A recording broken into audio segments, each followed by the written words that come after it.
Hello friends.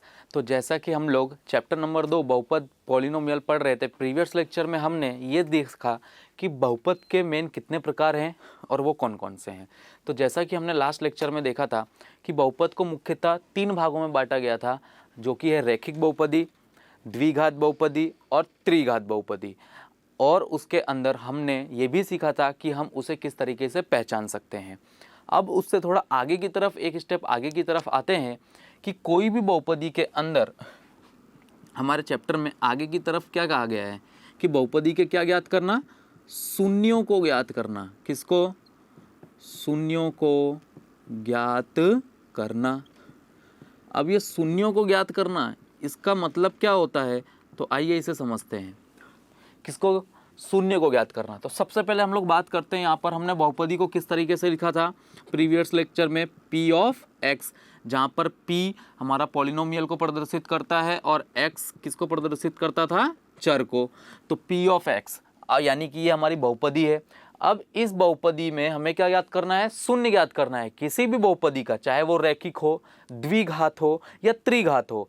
तीनों में रही हुई बहुपदियों का शून्य ज्ञात करने के लिए जो भी हमारी बहुपदी है जिसे हम लोग लिखते हैं p ऑफ x, उसकी तुलना जीरो से कर दी जाती है। किससे? जीरो से तुलना की जाती है। यानी हमारा p ऑफ x जो कि हमारा बहुपदी है, बहुपदी की तुलना डायरेक्ट किससे कर दी जाती है? जीरो से। तो हम लोग क्या ज्ञात कर सकते हैं? शून्य। इसका मतलब क्या होता है कि हमारे पास जो भी रैखिक बहुपदी हो, द्विघात हो या त्रिघात बहुपदी हो, उसकी तुलना हमें किससे करनी पड़ेगी? जीरो। तो हमें क्या मिलेगा? शून्य। अब इस शून्य का अर्थ क्या होता है, एक और वर्ड में समझते हैं। शून्य, शून्य का ही दूसरा अर्थ होता है हल, जिसे अंग्रेजी में हम लोग सॉल्यूशन भी कहते हैं। सॉल्यूशन फाइंड आउट करना, अथवा तो रूट्स, इसका मतलब भी क्या होता है? हल। तो यहाँ पर शून्य अर्थात हमें हल ज्ञात करना है, अथवा तो उसे सॉल्यूशन भी कहा जाता है, एज वेल एज रूट्स के नाम से भी जाना जाता है। तो अब हम यहाँ पर बात कर रहे हैं कि शून्य की तुलना, अगर हमें शून्य ज्ञात करना है तो उसकी तुलना किससे कर दी जाती है? जीरो से। मान लो कि यहाँ पर हमारे पास जो रैखिक, हम लोग यहाँ पर किसकी बात करने जा रहे हैं? रैखिक बहुपदी की हम लोग बात करें कि रैखिक बहुपदी। तो यहाँ पर दोस्तों रैखिक बहुपदी को किस तरीके से लिखा जाता है? मैंने कल लास्ट लेक्चर में बताया था, p of x is equal to ax plus b। ये प्रमाणित स्वरूप किसका है? रैखिक बहुपदी का। अब ये एक रैखिक बहुपदी है, इसके हमें क्या ज्ञात करने हैं? शून्य ज्ञात करने हैं। तो शून्य कैसे ज्ञात करेंगे? शून्य ज्ञात करने के लिए p ऑफ x की तुलना किससे करनी पड़ेगी? जीरो से। तो यहाँ पर क्या करेंगे? लिखेंगे हम लोग, शून्य ज्ञात करने के लिए, शून्य ज्ञात करने के लिए जो भी हमारा p ऑफ x यानी कि बहुपदी है उसकी तुलना किससे कर देंगे? जीरो से कर देंगे। तो यहाँ पर p ऑफ x यानी बहुपदी, इसकी कीमत क्या है? ax plus B. उसे मैं यहाँ पर लिख रहा हूँ ax प्लस बी बराबर जीरो। तो अब यहाँ पर क्या होगा? ये जो प्लस का b है ये कहाँ जाएगा? सामने। सामने की तरफ प्लस जाएगा तो क्या हो जाएगा? माइनस। तो यहाँ पर a ऑफ x बराबर क्या हो गया? Minus B. कैसे हुआ? प्लस का संख्या सामने जाएगा तो क्या हो जाएगा? माइनस। तो a ऑफ x बराबर क्या हो गया? Minus B. अब यहाँ पर a गुणे में है, हमें कीमत किसकी चाहिए? x की, क्योंकि x ही हमारा क्या कहलाएगा? शून्य, हल, सॉल्यूशन अथवा तो रूट। तो a गुणे में है, सामने किस में जाएगा? भाग में जाएगा। तो x की कीमत क्या आ गई? माइनस बी बटे में a। तो ये हमें क्या मिल गया? हल, अथवा तो शून्य प्राप्त हो गया। तो रैखिक बहुपदी का शून्य ज्ञात करने का तरीका, यानी उसकी वैल्यू क्या है? माइनस बी अपॉन ए। अब इसका मतलब क्या होता है? एक सिंपल भाषा में समझते हैं कि शून्य ज्ञात करना अर्थात, यहाँ पर हमें ये समीकरण दिख रहा है दोस्तों, ध्यान से देखिएगा, p ऑफ x बराबर ax प्लस बी। यहाँ पर चर क्या है? चर x है। यानी हमें x की ऐसी वैल्यू यहाँ पर रखनी है, कोई भी समीकरण दिया गया होगा उस वक्त हमें x की ऐसी वैल्यू रखनी है कि उसे हल करने पर, सॉल्व करने पर हमारा जो बहुपदी है वो कितना आना चाहिए? सॉल्व करने पे जीरो आना चाहिए। सॉल्व करने पे अगर जीरो आ गया तो क्या कहलाएगा? कि जो वैल्यू दी गई है वो शून्य है। अब ऐसा हमें ज्ञात करने के लिए एक एग्जाम्पल समझते हैं, उस एग्जाम्पल से इसे समझते हैं तो हमें जल्दी समझ में आएगा कि शून्य क्या होता है। मान लो यहाँ पर मैं एक रैखिक बहुपदी का एग्जाम्पल ले रहा हूँ। यहाँ पर लिखा है 3x प्लस 6। ये एक रैखिक बहुपदी है। रैखिक बहुपदी p ऑफ x बराबर 3x प्लस 6, ये एक एग्जाम्पल हम लोग समझ रहे हैं। यहाँ पर हम लोग ध्यान से देखें कि x की महत्तम घात 1 है, इसलिए ये रैखिक है। अब इस समीकरण का हमें क्या निकालना है, शून्य ज्ञात करना है। तो कैसे ज्ञात करेंगे, तो शून्य ज्ञात करने के लिए हमें p ऑफ x की तुलना किससे करनी पड़ेगी, 0 से। तो मैं p ऑफ x की तुलना किससे कर रहा हूँ, 0 से। तो मैंने 0 से तुलना कर दी। p ऑफ x की कीमत क्या है, उसे यहाँ पर लिख रहा हूँ, 3x प्लस 6 बराबर क्या हो गया, 0। तो ये 3x ऐसे का ऐसा, प्लस का 6 सामने गया तो क्या हो जाएगा, माइनस का 6। 3 क्या है, गुणे में x के साथ, तो गुणे में है तो सामने किस में जाएगा, भाग में। तो -6/3, 3 दूनी 6, 3 से 6 कट गया कितनी बार में, 2 बार में। तो x की कीमत कितनी आ गई, -2। वापस से देखो दोस्तों, p ऑफ x बराबर क्या है, 3x प्लस 6। अब हमें शून्य ज्ञात करने के लिए px की तुलना किससे करनी पड़ेगी, 0 से। अब px की कीमत क्या है, यहाँ पर देखिए 3x प्लस 6, तो हमने px के नीचे लिख दिया 3x प्लस 6 बराबर क्या है, 0। प्लस का 6 सामने गया तो माइनस का 6 हो गया। 3 यहाँ पर गुणे में है, सामने जाएगा तो भाग में जाएगा। अब भाग में आ गया तो 3 से 6 कितनी बार कटेगा, 2 बार में। 3 दूनी 6, तो x की कीमत क्या आ गई, ये माइनस और ये 2, यानी -2। तो ये हमने क्या ज्ञात कर लिया, दिए गए रैखिक बहुपदी का शून्य क्या है, -2। अब हम लोग बात करें कि जैसा कि मैंने तुम्हें दूसरी परिभाषा क्या बताई थी शून्य की, कि x की ऐसी कीमत ज्ञात करना जिसे हम लोग यहाँ पर रखें और रखने पर ये पूरा का पूरा क्या आ जाए, 0 आ जाए, तो वो क्या कहलाता है, शून्य कहलाता है। तो अब हम लोग इसे क्या करते हैं, चेक करते हैं। तो दोस्तों इसे हम लोग अब क्या करेंगे, वेरीफाई, यानी कि इसे चेक करके देखते हैं परिभाषा के अनुसार, जैसा कि मैंने तुम्हें समझाया है। तो इसमें हम लोग क्या करने जा रहे हैं, एक ही चीज करेंगे। हम लोग क्या करेंगे, जो x की कीमत है -2, इसे डायरेक्ट इस समीकरण में रख के देखते हैं और सॉल्व करने पर 0 आ रहा है या नहीं। तो x यहाँ पर, x की कीमत क्या है, -2, यहाँ पर रख दिया हमने -2, तो -2 रख दिया है दोस्तों, बराबर। अब यहाँ पर समीकरण क्या है, 3x प्लस 6, तो 3 x की जगह क्या लिखना है हमें, -2 प्लस 6, ऐसे का ऐसा। 3 x की जगह पे हमने रख दिया वापस से -2 प्लस 6, ऐसे का ऐसा। अब इसे हम लोग सॉल्व करते हैं। 3 दूनी 3 के साथ 2 किस में है, गुणे में है, क्योंकि इस ब्रैकेट के आगे कोई निशानी नहीं है, मतलब गुणे में है दोनों। तो 3 दूनी क्या हो गए, 6, लेकिन माइनस है तो माइनस का 6 प्लस 6 प्लस 6 माइनस 6 कट गए तो क्या आ गया, 0। तो p ऑफ -2 बराबर क्या आ गया, 0। यानी यहाँ पर क्या हुआ दोस्तों, x की ऐसी कीमत रखो जिससे उसे सॉल्व करने पर क्या आ जाए, 0, तो वो उसका क्या कहलाता है, शून्य कहलाता है। और तो उसे ज्ञात किस तरीके से किया जा सकता है, वो ये रहा। इस तरीके से हम लोग ज्ञात कर सकते हैं किसी भी समीकरण के लिए वो वैल्यू x की ढूंढना जिससे उसका आंसर क्या आ जाए, 0, जैसे कि हमने यहाँ पर वेरीफाई किया हुआ है। तो ये था रैखिक बहुपदी के लिए। अब हम लोग बात करेंगे यहाँ पर कि शून्य क्या होता है, वो हमें समझ में आ गया। इसी तरह से हमें किसके लिए करना है, द्विघात के लिए भी और त्रिघात के लिए भी। अब हम लोग ये एक बात करते हैं कि शून्य को निकाला किस तरीके से जा सकता है। शून्य क्या होता है वो हमने सीख लिया, निकाला किस तरीके से जा सकता है वो भी देखते हैं दोस्तों। तो अब हम लोग यहाँ पर देखेंगे कि शून्य को ज्ञात किस तरीके से किया जा सकता है। शून्य क्या होता है वो अभी हमने देख लिया। अब शून्य हमें जब भी फाइंड आउट करना है, ज्ञात करना है किसी भी बहुपदी के लिए, तो उसे ज्ञात करने के 2 तरीके हैं हमारे पास। कितने तरीके हैं दोस्तों, 2 तरीके हैं हमारे पास क्या निकालने के, शून्य को ज्ञात करने के। पहला तरीका है ज्यामितीय। कौन सा तरीका है, ज्यामितीय। और दूसरा है गणनात्मक। 2 तरीके हैं हमारे पास। कितने तरीके हैं, 2 तरीके हैं। एक है ज्यामितीय तरीका और दूसरा है गणनात्मक। ज्यामितीय यानी क्या होता है, ग्राफ, यानी कि हम लोग ग्राफ की सहायता से शून्य को ज्ञात कर सकते हैं। किसकी सहायता से, ग्राफ की सहायता से। और दूसरा है गणनात्मक। गणनात्मक यानी यहां पर हमें क्या यूज करने पड़ेंगे, फॉर्मूले। फॉर्मूलों का यूज करके हमें पूरा का पूरा यहाँ पर सारे के सारे जो सवाल होंगे उन्हें, उनकी गणना करनी है, उन्हें सॉल्व करना है, हल करना है, तब जाके हमें यहाँ पर बहुपदी के शून्य प्राप्त होंगे। और ये विधि कैसी है, जहाँ पर हमें गणना नहीं करनी है, हमें किस पे से शून्य मिलेगा, ग्राफ पर से। तो 2 तरीके हैं क्या ज्ञात करने के, शून्य ज्ञात करने के। तो अब यहाँ पर सबसे पहले हम लोग कौन सा तरीका सीखेंगे, ज्यामितीय यानी कि ग्राफ वाला तरीका। अब इसमें क्या होता है, हम लोग ग्राफ के मेथड को समझते हैं। यहाँ पर कि मान लो दोस्तों मैंने यहाँ पर एक ग्राफ बनाया हुआ है। अब ये ग्राफ के अंदर ये लाइन जो कि तुम्हें दिख रही है हॉरिजॉन्टल आड़ी लाइन, यानी कि ये तिरछी वाली लाइन, इसे कौन सा अक्ष कहा जाता है? एक्स अक्ष। और ये जो खड़ी लाइन है इसे हम लोग कहते हैं वाई अक्ष। क्या कहते हैं? वाई अक्ष। ये कौन सा कहलाता है? एक्स डैश, और ये कहलाता है वाई डैश। अर्थात क्या? एक्स यहाँ पर कौन से नंबर आते हैं? धनात्मक संख्याएं। ऊपर की तरफ भी धनात्मक संख्याएं, यहाँ पर ऋणात्मक और यहाँ पर भी ऋणात्मक। जैसे कि समझा देता हूँ मैं, सेंटर में क्या आता है दोस्तों? 0 आता है। यहाँ पर प्लस की संख्याएं आती हैं, ऊपर भी प्लस की संख्याएं आती हैं, नीचे माइनस की संख्याएं आती हैं और यहाँ पर भी माइनस की संख्याएं आती हैं।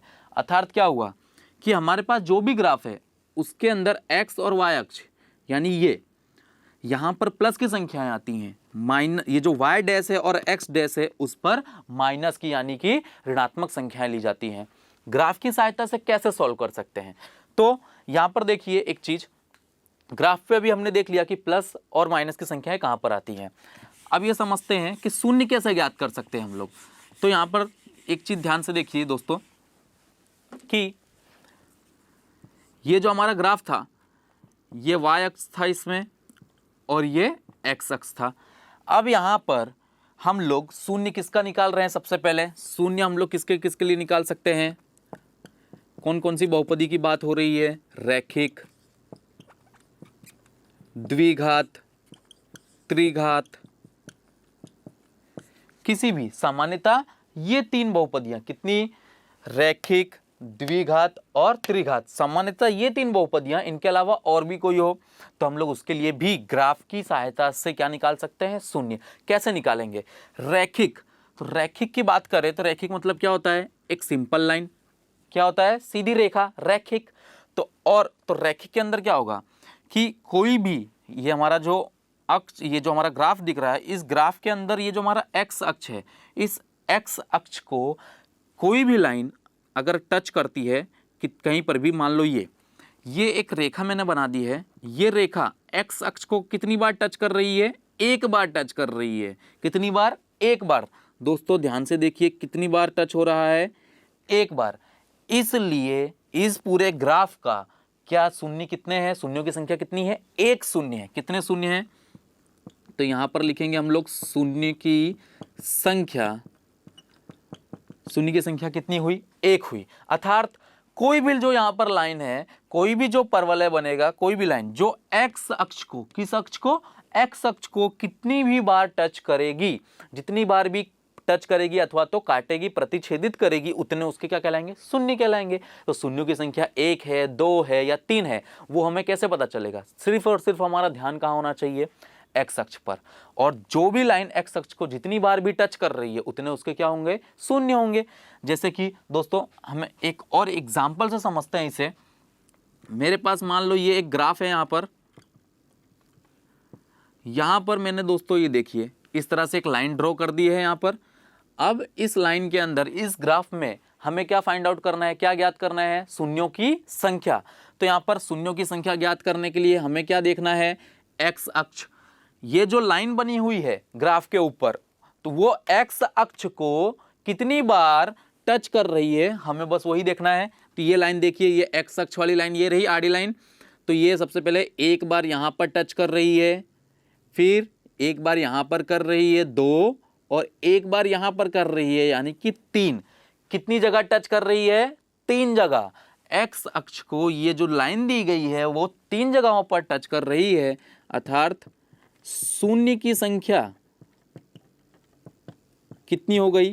3। इस ग्राफ के लिए शून्यों की संख्या कितनी हुई? 3 हुई। तो इससे हमें क्या समझ में आया कि ग्राफ का जो मेथड है, ग्राफ की जो मेथड है जिससे हमें क्या क्या निकालना है? शून्य निकालना है। किसके लिए निकालना है? रैखिक, द्विघात, त्रिघात और किसी भी बहुपदी के लिए।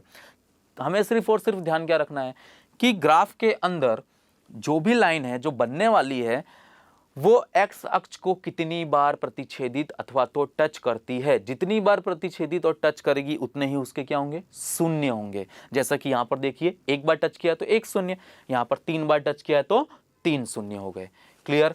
अब हम लोग यहाँ पर बात करते हैं कि रैखिक के लिए ग्राफ कैसा बनता है, द्विघात के लिए कैसा बनता है। दोस्तों इस चैप्टर में हमें ग्राफ की बात की जाए तो बेसिकली हमें रैखिक और द्विघात इन दोनों के सवाल ज़्यादा देखने को मिलेंगे और इन दोनों के ग्राफ के बारे में ही हमें चर्चा करनी है।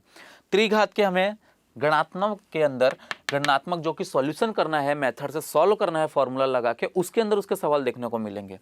रैखिक और द्विघात के अंदर ग्राफ कैसे बनेगा और उसका ग्राफ कैसा दिखता है वो मैं अभी समझा देता हूं, परंतु शून्य की संख्या कैसे निकालनी है वो समझ में आ गया। क्या देखना है, सिर्फ और सिर्फ एक्स अक्ष पर कोई भी लाइन कितनी बार टच हो रही है। अब रैखिक और द्विघात बहुपदी का ग्राफ कैसा बनता है उसे देखते हैं। दोस्तों तो यहां पर हम लोग ये देखने जा रहे थे कि रैखिक बहुपदी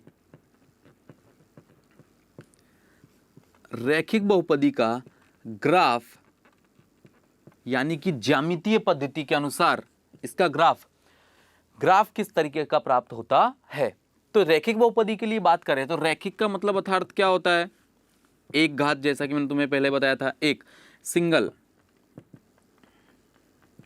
तो जब भी इसका ग्राफ बनाएंगे तो ग्राफ बनाते समय हमें क्या मिलेगा, एक सिंगल स्ट्रेट लाइन। कैसी लाइन, सिंगल यानी कि सीधी रेखा। कैसी रेखा प्राप्त होगी, सीधी रेखा। जब भी ग्राफ बनाएंगे तो ग्राफ में हमें सिर्फ और सिर्फ क्या मिलेगी, सीधी रेखा, जिसे हम लोग क्या कहते हैं, स्ट्रेट लाइन। क्या कहते हैं दोस्तों, स्ट्रेट लाइन। तो जब भी हम लोग ग्राफ तैयार करेंगे तो हमें ग्राफ में एक स्ट्रेट लाइन दिखेगी। अब ग्राफ कैसे तैयार करेंगे, ग्राफ में हमें कैसे ग्राफ तैयार किया जाता है, तो वैल्यू को पुट किया जाता है, जो कि मैं अभी सिखाऊंगा। तो वैल्यू को रख कर हमें ग्राफ तैयार करना होता है। जब भी हम ग्राफ तैयार करेंगे उस वैल्यू यानी कीमत की सहायता से, तो ग्राफ हमें कैसा मिलेगा, सीधी रेखा। यदि ग्राफ सीधी रेखा में मिल रहा है, सीधी रेखा का मिल रहा है, तो हमें क्या समझ जाना है कि वो किसको प्रदर्शित कर रहा है, कौन सी बहुपदी को, रैखिक बहुपदी को। क्योंकि रैखिक बहुपदी होगी तो ही उसका ग्राफ कैसा मिलेगा, सीधी रेखा में, अथवा तो उसका ग्राफ सीधी रेखा में कभी भी मिलेगा नहीं। तो अब सीधी रेखा में ग्राफ मिलता है, ये चीज समझ में आ गई। कैसे, तो हम लोग यहां पर इसे समझते हैं ग्राफ की सहायता से। तो दोस्तों ये एक ग्राफ मैं यहां पर तैयार कर रहा हूं, ये वाई अक्ष हो गया और ये एक्स अक्ष हो गया। अब ग्राफ मैं तैयार कर रहा हूं, देखिए दोस्तों, ये मैंने एक ग्राफ तैयार कर दिया है। ये जो लाइन है, ये लाइन एक्स अक्ष को कितनी जगह पर टच कर रही है, एक जगह पर। कितनी जगह पर, एक जगह पर टच कर रही है, अर्थात इसके शून्य कितने होंगे, रैखिक बहुपदी के शून्यों की संख्या कितनी होगी, एक। शून्यों की संख्या बराबर एक। अब इसके शून्यों की संख्या एक से ज्यादा हो सकती है क्या, नहीं हो सकती। रैखिक में महत्तम घात कितनी होती है, एक। जितनी महत्तम घात होगी उतने ही शून्य प्राप्त होंगे, उससे ज्यादा प्राप्त हो सकते नहीं है। कम होने की संभावना होती है परंतु अधिक हो सकते नहीं है। रैखिक बहुपदी के अंदर महत्तम घात कितनी थी, एक, इसलिए हमें शून्यों की संख्या कितनी मिलेगी, एक। तो देखिए ये एक शून्य मिल रहा है और ये जो ग्राफ तैयार हुआ है, ये जो लाइन तुम्हें दिख रही है कैसी है, वो सीधी रेखा यानी कि स्ट्रेट लाइन। कहीं पे भी टेढ़ी लाइन तुम्हें दिख रही है नहीं, सीधी लाइन तुम्हें देखने को मिलेगी जब भी रैखिक बहुपदी का ग्राफ हम लोग तैयार करेंगे तब। और शून्यों की संख्या कितनी होगी, हमेशा रैखिक बहुपदी के लिए एक ही शून्य तुम्हें प्राप्त होगा, क्योंकि ये सीधी रेखा एक्स अक्ष को एक ही जगह पर टच करेगी। अब मान लो एक और ग्राफ हम लोग समझते हैं, एक और ग्राफ की सहायता से। ये हमारे पास एक और ग्राफ है, ये वाई अक्ष हो गया और ये एक्स अक्ष हो गया। अब मैं यहाँ पे ग्राफ बना रहा हूँ, ये मैंने एक नई लाइन खींच दी है। दोस्तों यहाँ पर देखो, ये नई लाइन जो हमने खींची हुई है, यानी ये जो ग्राफ प्रदर्शित कर रही है, वो एक्स अक्ष को कितनी जगह पर टच कर रही है, एक जगह पर। अर्थात क्या हुआ कि यहाँ पर भी शून्यों की संख्या कितनी हुई, शून्यों की संख्या कितनी हुई, एक हुई दोस्तों। कितनी हुई, एक। अर्थात की शून्यों की संख्या एक, यानी कि ये भी बहुपदी, क्योंकि सीधी रेखा में हमें क्या मिला है, ग्राफ। तो सीधी रेखा में जब भी ग्राफ मिलेगा तो बहुपदी कौन सी, रैखिक बहुपदी। रैखिक बहुपदी में शून्यों की संख्या, तो ये जो नई लाइन है वो एक्स अक्ष को कितनी जगह पर टच कर रही है, एक, इसलिए शून्यों की संख्या कितनी हो गई, एक हो गई। अब एक ही क्यों होती है, उसका रीजन अभी मैंने दिया था, क्योंकि रैखिक बहुपदी के अंदर महत्तम घात कितनी होती है, एक होती है। कैसे, रैखिक बहुपदी को हम लोग किस तरह से लिखते थे, पी ऑफ एक्स बराबर ए एक्स प्लस बी। ये हमारा क्या है, चर है। तो चर ये रहा, चर की महत्तम घात कितनी है, एक। क्योंकि इसकी महत्तम घात 1 होती है, इसलिए शून्यों की संख्या कितनी मिलेगी? 1 ही मिलेगी, 1 से अधिक मिल सकती नहीं है। तो ये था बेटा ग्राफ, किसके लिए? रैखिक बहुपदी के लिए। हमें इस चैप्टर में ग्राफ अधिकतर ज्यामितीय, जिसे हम लोग हिंदी में कहते हैं ज्यामितीय अर्थ, वो ग्राफ हमें किसके लिए सीखना है? रैखिक बहुपदी के लिए और द्विघात बहुपदी के लिए। तो रैखिक बहुपदी का ग्राफ कैसा बनेगा दोस्तों? सीधी रेखा में, स्ट्रेट लाइन में। और शून्य की संख्या कैसे गिनेंगे? एक्स अक्ष पे लाइन कितनी बार टच कर रही है उसे गिनेंगे, तो उतने उसके शून्यों की संख्या। क्योंकि ये रैखिक बहुपदी है तो शून्यों की संख्या महत्तम कितनी हो सकती है? 1 ही हो सकती है, क्योंकि उसकी महत्तम घात कितनी होती है? 1 होती है। अब हम लोग बात करते हैं द्विघात बहुपदी का ग्राफ कैसा बनता है, उसमें शून्यों की संख्या कैसे ज्ञात की जाती है। दोस्तों तो अब यहाँ पर हम लोग दूसरा प्रकार, यानी कि जिसके लिए हमें ग्राफ देखना है इस चैप्टर में, वो है द्विघात बहुपदी। कौन सी बहुपदी? द्विघात बहुपदी। अब द्विघात बहुपदी की बात करें हम लोग, तो इसके लिए भी हमें किसकी चर्चा करनी है? यहाँ पर ग्राफ की, यानी कि ज्यामितीय अर्थात। अब द्विघात बहुपदी के अंदर सबसे पहले हम लोग द्विघात बहुपदी की बात करें तो उसे किस प्रकार से लिखा जाता है? सिंपल पी ऑफ एक्स, किसी भी बहुपदी को लिखने का तरीका। द्विघात है तो महत्तम घात चर की, यानी एक्स की कितनी होनी चाहिए? 2 plus b x plus c. ये हमारा द्विघात बहुपदी का समीकरण है, x square plus b x plus c. अब यहाँ पर ये जो हमारा x क्या है? चर है। चर की महत्तम घात कितनी है? 2 है। अर्थात कि इसमें शून्यों की संख्या मैक्सिमम कितनी मिल सकती है? 2। 2 से कम हो सकते हैं, पॉसिबल है, परंतु महत्तम कितने मिलेंगे? 2। द्विघात बहुपदी में शून्यों की संख्या कितनी मिलेगी? 2 मिलेगी, 2 से अधिक मिल सकती नहीं है। तो क्यों ऐसा हुआ? क्योंकि इस समीकरण के अंदर इस बहुपदी की महत्तम घात कितनी है? 2, इसलिए हमें मैक्सिमम शून्यों की संख्या कितनी मिलेगी? 2 ही मिलेगी। अब बात करते हैं इसका जो ग्राफ है, उसके ग्राफ का आकार कैसा होगा? ग्राफ जो बनेगा उसका आकार कैसा होगा, किस प्रकार का बनेगा? जैसा कि हमने देखा था अभी रैखिक बहुपदी में कैसा मिलता था? सीधी रेखा यानी स्ट्रेट लाइन। लेकिन हमें ग्राफ द्विघात बहुपदी में कैसा मिलता है? परवलय आकार। कौन सा आकार? परवलय आकार का हमें ग्राफ मिलता है। ये परवलय, जिसे इंग्लिश में पैराबोला कहा जाता है। क्या कहा जाता है दोस्तों? पैराबोला। अब यहाँ पर पैराबोला, जिसे हिंदी में परवलय कहते हैं। अब ये परवलय क्या होता है? किस शेप का होता है परवलय? तो दोस्तों परवलय देखिए, ये जो शेप है, ये जो शेप यू आकार का ऊपर की तरफ खुला हुआ, ये परवलय कहलाता है। साथ ही साथ में क्या ये नीचे नहीं बन सकता? बन सकता है, जरूर बन सकता है। तो ये नीचे की तरफ, ये दोनों आकार कौन से आकार कहलाते हैं? परवलय आकार। कौन से आकार दोस्तों? परवलय। तो द्विघात बहुपदी के अंदर शून्यों की संख्या महत्तम कितनी मिल सकती है? 2 ही मिल सकती है। उसका ग्राफ का आकार कैसा होगा? परवलय आकार होगा। परवलय अर्थात ये जो 2 यहाँ पर आकृति दिख रही है दोस्तों, इस आकार को क्या कहते हैं? परवलय आकार। अब मैंने यहाँ पर तुम्हें 2 आकृति बना के समझाई है, ऊपर की तरफ खुला हुआ परवलय और नीचे की तरफ खुला हुआ परवलय। तो तुम्हारे मन में एक क्वेश्चन आ रहा होगा कि सर ये ऊपर की तरफ खुला हुआ परवलय कब बनेगा और नीचे की तरफ खुला हुआ परवलय कब बनेगा? तो मैं यहाँ पर इस समीकरण की सहायता से इसे समझाने की कोशिश करता हूँ। देखो दोस्तों कि P ऑफ x बराबर ax square plus b x plus c, ये जो समीकरण है इसे मैंने यहाँ पर लिखा। अब ये द्विघात बहुपदी है, ये हम कैसे पता कर सकते हैं? उसकी महत्तम घात चेक करेंगे। अर्थात कि ये वाला जो पद है ये इसके अंदर सबसे इंपॉर्टेंट है। अगर a की वैल्यू 0 हो जाए तो ये पूरा का पूरा समीकरण, यानी कि पहला महत्तम घात वाला पद गायब हो जाएगा, तो वो रैखिक बन जाएगा। अर्थात कि सबसे पहली कंडीशन क्या है कि a 0 होना चाहिए नहीं, a डजंट इक्वल टू 0, यानी कि यहाँ पर a 0 के बराबर होना चाहिए नहीं, a 0 नहीं हो सकता। क्योंकि a 0 हो गया तो फिर ये द्विघात बहुपदी रह ही नहीं जाएगी, उसका अस्तित्व नहीं रह जाएगा, क्योंकि ये महत्तम घात वाला पद हट जाएगा, 0 हो जाएगा, तो वो रैखिक बन जाएगा। इसलिए पहली चीज क्या होना चाहिए? पहला पद यानी कि a कभी भी 0 होना चाहिए नहीं, और पहला पद हमेशा रहना चाहिए। अब बात करते हैं कि ये ऊपर की तरफ खुला हुआ परवलय कब बनेगा और नीचे की तरफ खुला हुआ परवलय कब बनेगा। तो यहां पर ये जो a दिख रहा है दोस्तों, a क्या है? कल ही हमने सीखा था, वापस से बता देता हूं। a क्या है? एक्स स्क्वायर का, यानी कि x की घात 2 का क्या है? सगुणक, जिसे हम लोग गुणांक भी कहते हैं। सगुणक को क्या कहते हैं दोस्तों? गुणांक भी कहा जाता है। तो ये जो a है जो कि एक्स स्क्वायर का सगुणक है अथवा तो गुणांक है, उसकी साइन, उसकी निशानी पर निर्भर करता है कि हमारा जो परवलय बनेगा वो ऊपर की तरफ खुला हुआ होगा या फिर नीचे की तरफ। यदि हमारा ए की निशानी कैसी हुई दोस्तों, प्लस, ए की निशानी कैसी हुई, प्लस, अर्थात कि यहां पर एक संख्या होगी जैसे कि 5 या 6, अभी समझते हैं। यदि ए की निशानी कैसी हुई, प्लस, तो कैसा आकार बनेगा, ऊपर की तरफ, कैसा, ऊपर की तरफ खुला हुआ, कैसा, ऊपर की तरफ खुला हुआ परवलय तैयार होगा। यदि ए की कीमत माइनस में दी गई हो तो कैसा बनेगा, नीचे की तरफ खुला हुआ परवलय तैयार होगा। ये ऊपर की तरफ खुला हुआ यानी कि ये पहला वाला, और नीचे की तरफ यानी कि दूसरा वाला। यदि ए की निशानी प्लस हो तो ऊपर वाला परवलय बनेगा, यदि ए की निशानी क्या हो, माइनस हो, तो परवलय नीचे की तरफ बनेगा।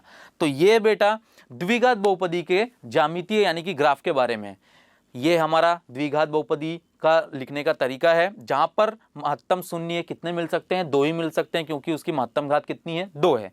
ग्राफ किस प्रकार का बनता है द्विघात बहुपदी के लिए, परवलय आकार का बनता है। परवलय आकार यानी कि ये वाला शेप, ये आकार का। अब ऊपर की तरफ भी बन सकता है और नीचे की तरफ भी बन सकता है। अब ये कैसे बनेगा ऊपर की तरफ और कब नीचे की तरफ बनेगा, यदि द्विघात बहुपदी के अंदर जो a है जो कि x स्क्वायर का सगुणक है, यदि इसकी कीमत प्लस में हो तो ऊपर की तरफ, यदि ये माइनस में हो तो नीचे की तरफ। एक एग्जाम्पल से समझते हैं इसे।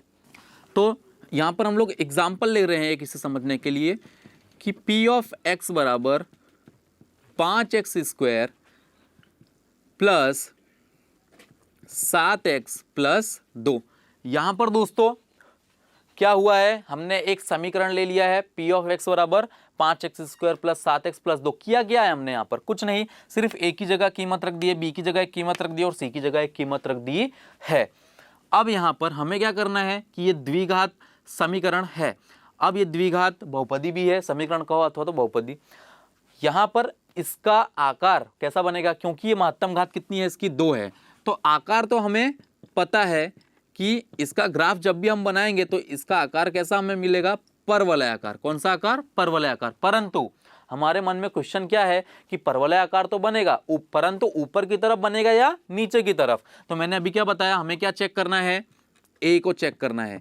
तो ये ए क्या है, तो हमारे पास जो तरीका था समीकरण में, इसके ऊपर ही लिख देता हूं, उससे समझ में आएगा। तुलना कर लेते हैं कि सामान्य समीकरण किस तरह से लिखते थे हम लोग, ax square plus bx plus c द्विघात के लिए। तो दोस्तों देखिए a की जगह पे क्या लिखा हुआ है, 5, एक्स स्क्वायर की जगह पे एक्स स्क्वायर है, a की जगह पे हमने क्या लिखा है, 5 लिखा है, लेकिन ये 5 की निशानी क्या है, प्लस है। तो यहाँ पर हमारा a कैसा है, +5 है। अगर प्लस है तो परवलय कैसा बनेगा, ऊपर की तरफ। कैसा, ऊपर की तरफ। तो हमारा परवलय कहां बनेगा, ऊपर की तरफ, यानी कि ये वाला शेप। अब मान लो एक और एग्जांपल ले लेते हैं दोस्तों कि p ऑफ x बराबर, सेम एग्जांपल सिर्फ मैं आगे यहां पे लगा देता हूं, -5x स्क्वायर। दोस्तों तो यहां पर हमने क्या लगा दिया है, आगे माइनस लगा दिया है। क्या लगा दिया है, माइनस।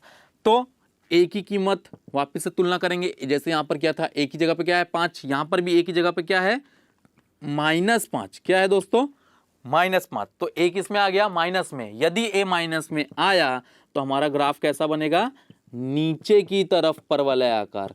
परवलय बनेगा वो तो फिक्स है, परंतु कैसा, नीचे की तरफ, यानी कि ये सेकंड वाला शेप, नीचे की तरफ। तो दोस्तों यहां पर अभी हमने जो सीखा वो क्या है, वापस से एक बार रिवाइज कर लेते हैं। द्विघात बहुपदी का ग्राफ किस तरीके से बनेगा। द्विघात बहुपदी की हम लोग बात करें तो हमारे पास ये समीकरण है। इस समीकरण के अंदर हमें सबसे पहले महत्तम घात कितनी है, 2 है, तो इसके शून्य कितने मिलेंगे, महत्तम 2 मिलेंगे।